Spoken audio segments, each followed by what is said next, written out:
This is an absolute total honor. This just made my evening. With me, we have Mr. Pozen, who's talking about his book, and we'd like to cover that.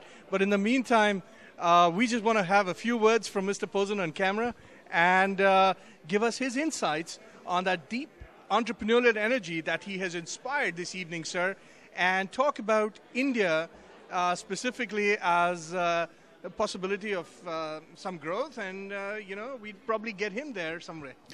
Well, I've been to India, and there's a lot of energy there, and there are a lot of potential. Let's face it, if you look at Japan, you look at Europe, and you look at parts of the United States, it's a mature economy.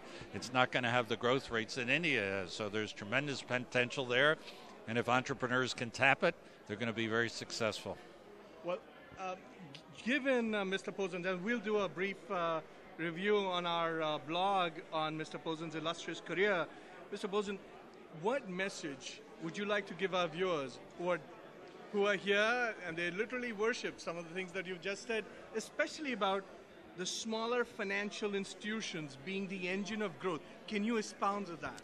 Well, think about it. We've had Bear Stearns, we've had Lehman Brothers, AIG. So these are essentially not in the ballpark anymore. And then you take big institutions like Citigroup and Bank of America. By the time we finish over-regulating them, they're going to have big capital requirements. Who knows whether the Volcker rule will pass, et cetera. So there's tremendous opportunity now in the bond markets, the stock markets, the venture capital markets for the medium and smaller sized firms. A lot of the large firms aren't there, and the ones that are there are being scrutinized and being regulated in a way that's going to make them much less entrepreneurial. Well, thank you for speaking to us, Mr. Pozen, and we wish you well. Good. Thank you. Cool thing for Molex to be able to do.